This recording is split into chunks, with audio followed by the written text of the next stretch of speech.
ito yung mga sinyales ng mga actions na mga ginagawa ng mga partner ninyo once na may ginagawa itong kalokohan. So kung mapapansin nyo ito sa mga partner ninyo, pagmasdan yung maigi. Mag-detach muna kayo sa pagmamahal.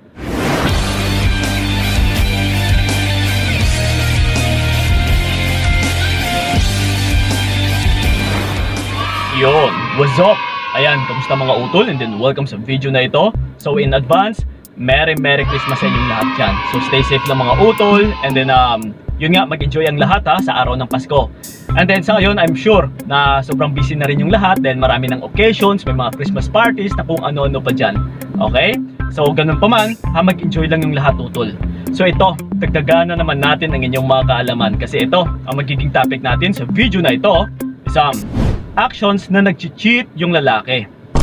Okay, so ito magki-Christmas. So malay natin na baka yung iba dyan is, yun nga, may mga hinanakit or gulong-gulo na baka yung mga partner nila is nag-cheat. Actually, yung mga actions na sasabihin ko dito, hindi lang naman ito para sa mga kalalakihan, kundi sa mga babae is ganito din yung actions na pinapakita.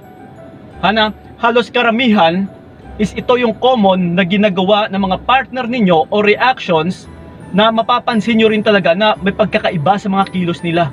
So ito mga utula, isa-isahin na natin para hindi na rin kayo mahirapan pa. Okay? So ito wag na nating papatagalin pa.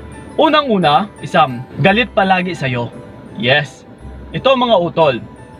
Which is napaka-obvious. Ito, mark my word, doon sa salita na palagi. Kapag palagi siyang galit sa'yo, yung tipong wala ka namang nagawang kasalanan, kung napapansin mo or damang-dama mo talaga sa sarili mo na wala ka namang nagawang pagkakamali sa kanya, and then kapag palagi siyang galit sa'yo, tipong naiirita sa'yo, for sure utol, yung loob niya is nandoon sa iba, wala sa'yo. Kaya naiirita yung tao once na nangangaliwa or kapag may iba na siyang kinakaaliwan, is dahil yung gusto nitong mangyari ay yung masolo niya yung bago niya. Ma-priority niya or makilala niya pa ng lubusan nang walang dumidistorbo. So which is, yung distorbo dito is ikaw. Kaya naiirita siya palagi sa'yo. Kaya palagi siyang galit sa'yo. Na yung tipong, yung gusto niyang ipahiwatig is, wag mo muna siyang distorbohin. So ganun pa man utol, kapag palaging galit yung partner mo sa'yo, for sure, may tinatago yung kalokohan sa'yo. Okay? So yun, and then ito, yung pangalawa natin is, binabaliktad ka. Yes. Ito hindi rin ito nagkakalayo sa number 1 natin. Na which is, kapag nagagalit palagi yung partner mo, yung kasunod nito ay binabaliktad ka or babaliktarin ka. Kung titignan natin is, kahit siya na yung may nagawang kasalanan, is magugulat ka na bakit siya nagagalit sa'yo. Na yung ipinapapalabas nito na parang ikaw pa yung nakagawa ng kasalanan. Na yung ikaw pa yung may pagkakamali. Yes, babaliktarin ka rin talaga. Kaya kung minsan is ikaw pa yung pinagsisilosan, uy, baka may ibang lalaki ka na yung hindi mo alam is inuunahan ka lang utol. Na para hindi mo rin talaga siya mahahalata. Instead na siya yung mabibigyan mo ng focus or mababantayan is mababaling rin talaga sa'yo na may isip mo yung sarili mo na, uy, ano kaya yung nagawa kong kasalanan? Bakit niya kaya ako pinapagalitan? Bakit kaya siya nagsiselo sa akin? Yes, utol. Ganun po yon para hindi mo siya mahahalata. So babalik na rin ka rin talaga. And then kapag palagi siyang galit sa'yo, na yung tipong ikaw pa yung nakagawa ng kasalanan, for sure may ginagawa na rin niyang kalokohan. Okay? So yon. And then ito, yung pangatlo natin is humihingi ng space. Yes. Ito magagaranti ako talaga sa inyo 100% na nagloloko yung mga partner ninyo once na humihingi ng space. Mapababae, mapalalaki ito mga utol na once na ganun pa man, palaging galit sa'yo, binabaliktad ka, and then ito ngayon, humihingi siya ng space. Yes, pareho lang din yung ibig natin sabihin dito. Na yung gusto niyang mangyari ay gusto niyang masolo yung bago niya. Dahil siya mismo ay naguguluhan din. Kaya instead na pakawalan ka is hihingi muna siya ng space na kung sakali na sasablay siya dito sa bago niya or kapag hindi niya magustuhan yung bago niya, may babalikan siya. So gusto mo ba yun utol? So kung ikaw mismo napapansin mo na wala ka namang nagawang kasalanan and then ito ngayon is humihingi siya ng space, I'm pretty sure mga utol, may ginagawa na rin niyang kalokohan. Okay? So yon. And then ito, yung pang-apat natin is malamig sa'yo.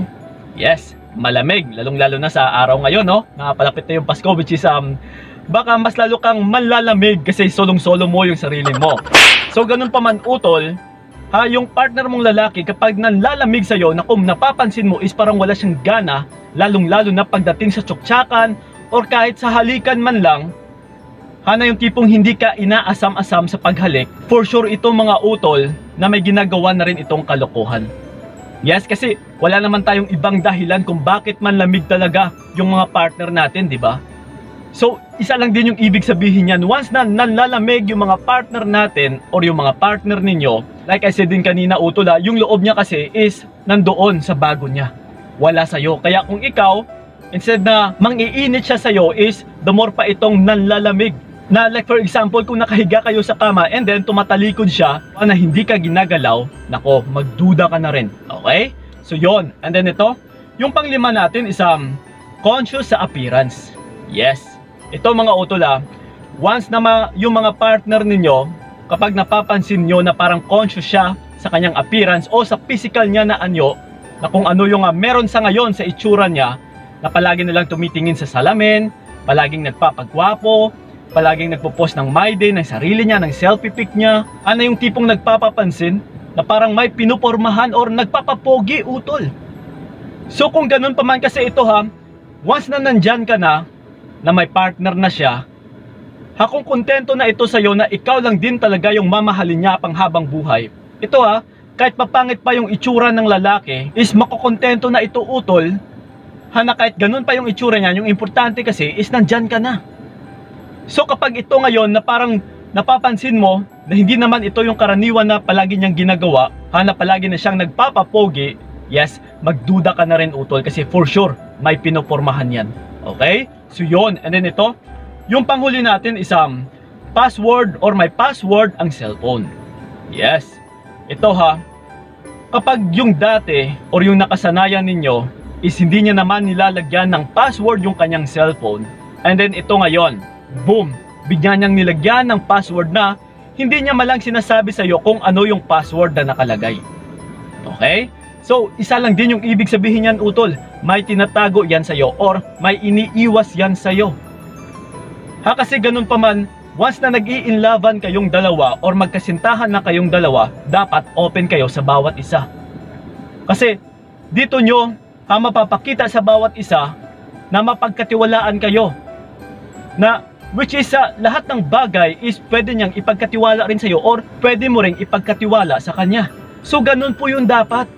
Pero kapag ito ngayon, sa cellphone pa lang na naglalagay na siya ng password, isa lang ibig sabihin yan utol. May tinatago yan na which is for sure, isa yan sa makapagpapasira ng tiwala mo rin sa kanya. So okay lang ba yan sa iyo na ganito yung partner mo? Na may tinatago sa iyo? So ganun pa man utol ito yung mga sinyales na mga actions na mga ginagawa ng mga partner ninyo once na may ginagawa itong kalokohan. So kung mapapansin nyo ito sa mga partner ninyo, pagmasdan yung maigi. Mag-detach muna kayo sa pagmamahal. Huwag nyo nang ibigay yung todo-todo na buong akala nyo is dito pa siya magbabago. No.